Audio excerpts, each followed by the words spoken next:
गरीब मरीजों के लिए उम्मीद की नई किरण बना Gotri GMERS hospital. Doctor Anup Chandani की लीडरशिप में मॉडर्न सुविधाओं में लगातार इजाफा। वडोदरा के गोत्री में मौजूद GMERS हॉस्पिटल आजकल सेवा का दूसरा नाम बनता जा रहा है।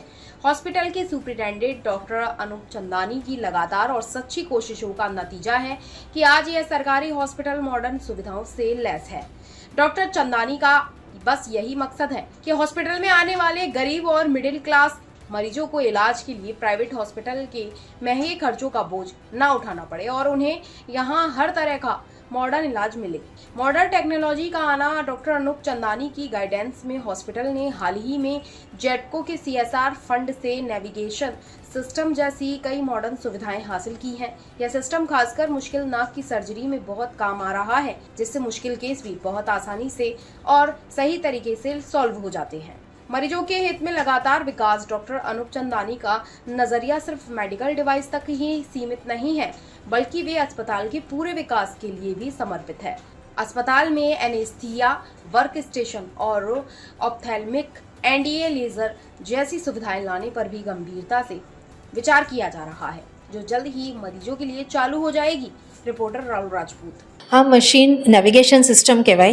आ आपने कॉम्प्लेक्स एनेटॉमीमां नेविगेट करवामां मदद करे। આપણે ફેસ સર્જરી જે આપણે સાઇનસની સર્જરી કરીએ છીએ અથવા તો પછી લેટરલ સ્કલ બેઝ સર્જરી ઓર સ્કલ બેઝ સર્જરી એમાં આપણને આ હેલ્પફુલ છે, જે આપણે કોમ્પ્લેક્સ એનેટોમી હોય એ બધી જગ્યા પર નેવિગેટ કરી આપણે જે જગ્યા પર પહોંચવું છે એ જગ્યા પર પહોંચી શકીએ, તાકે પછી કોમ્પ્લિકેશન્સ ઓછા થાય। We are thankful two GETCO company, જેમને અમને આ થ્રુ CSR આપ્યું છે આ નેવિગેશન સિસ્ટમ। આ નેવિગેશન સિસ્ટમ પ્રાઇવેટમાં જ્યારે યુઝ થાય તો પેશન્ટને કાफ़ી કોસ્ટલી પડે છે સર્જરીનો કોસ્ટ, જ્યારે આપણા અહીંયા we are doing it free of cost. આ ઓપરેશનનો કોસ્ટ બહાર એટલીસ્ટ 50,000 થી 1 લાખ 50,000 થી 1 લાખ સુધીનું થશે, જ્યારે અહીંયા આ ઓપરેશન ટોટલી ફ્રીમાં થશે। મારું ડૉક્ટર નિમિષા નિમકર। નેવિગેશન સિસ્ટમ છે જે મગજનું પાણી જ્યારે નાકમાંથી નીકળતું હોય બહાર, તો એ જગ્યા ક્યાંથી નીકળે છે એ આઈડેન્ટિફાઈ કરીએ, એ પછી ત્યાં પહોંચવા માટે આ મશીનથી બહુ સારી રીતે પહોંચી શકાય, જે આપણને કોમ્પ્લિકેશન્સ ના થાય આનાથી, અને એક્ઝેક્ટલી જે જગ્યા પર જવું છે ત્યાં જઈને આપણે એની સારવાર કરી શકીએ, એક કાણું બંધ કરી શકીએ। હા, કેમેરાની પણ મદદ આવશે આમાં।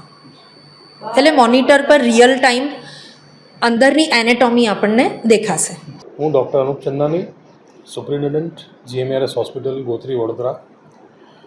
આજે આપના માધ્યમથી જણાવું છું કે અમને ગેટકો તરફથી CSRમાં એક અતિ આધુનિક નેવિગેશન સિસ્ટમ મળેલ છે।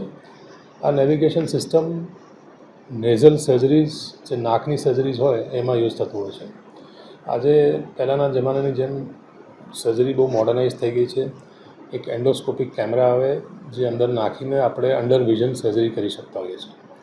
તો એન્ડોસ્કોપિક કેમેરાઝની બી એક લિમિટેશન હોય છે કે થોડા સ્ટેપથી આગળ જઈ શકાતું નથી એનાથી, અને સર્જરીમાં ક્યારેક કોઈ કોમ્પ્લિકેટેડ કેસ નીકળે તો એવામાં પછી તકલીફ પડતી હોય છે।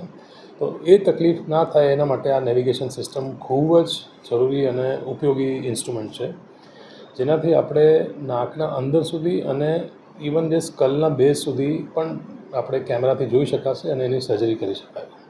તો સર્જનને એક પ્રોપર સર્જિકલ ફિલ્ડ મળે જોવા માટે, અને કોઈ બી કોમ્પ્લિકેટેડ કેસીસ હોય જ્યાં આસાનીથી બીજા કેમેરાથી ના પહોંચી શકાય એવી જગ્યામાં પણ આ સિસ્ટમથી આપણે જઈ શકીશું અને એ સર્જરી કરી શકીશું। આજે મારો ENT ડિપાર્ટમેન્ટ ખૂબ જ ધન્ય છે આના માટે કે એ લોકોને આટલી સારી સિસ્ટમ, જે કોઈ પણ ગવર્મેન્ટ સેટઅપમાં કદાચ નહીં હોય એવું એક નેવિગેશન સિસ્ટમ આપણને આજે ડોનેશનમાં ગેટકોએ આપ્યું છે। હું ગેટકોનો બી ખૂબ ખૂબ આભારી છું કે એમના CSR એક્ટિવિટી હેઠળ એમને GMERS ગોત્રીને આટલી સારી અમૂલ્ય વસ્તુ આપી છે। ગેટકો ખાલી ENT ડિપાર્ટમેન્ટ નહીં, પણ અમારા GMERS હોસ્પિટલમાં ઘણી બધી એવી CSR એક્ટિવિટી કરી છે, જેમાં અત્યારે એક એનેસ્થેસિયા વર્ક સ્ટેશન, એક ઓફથેલનું NDA લેઝર એ પણ વિચારણામાં છે, અને એ પણ તરત જ એક જ મહિનામાં પછી ડોનેશનમાં મળી જશે આપણને ગેટકો તરફથી। તદુપરાંત ગેટકોના CSR એક્ટિવિટી હેઠળ જે હાઇજીનનો પાર્ટ હોય છે એમાં આપણા હોસ્પિટલમાં જે most commonly use toilet block use થતા હોય છે એવા ટોયલેટ બ્લોકનું રિનોવેશન અને maintenance along with man power A CSR activity હેઠળ આપણને ગેટકો કરી આપવાનું છે. હું ગેટકોનું ફરી ખૂબ ખૂબ આભારી છું કે ગરીબ દર્દીઓને આનાથી ખૂબ જ લાભ મળે છે. તમારું જે CSR એક્ટિવિટીના ડોનેશનથી અમને આધુનિક ઇન્સ્ટ્રુમેન્ટ્સ મળી રહે છે એ અમે દર્દીઓના હિત માટે એમની સારવાર માટે ઉપયોગ કરીએ છીએ અને એનો ઘણો ફાયદો થતો હોય છે.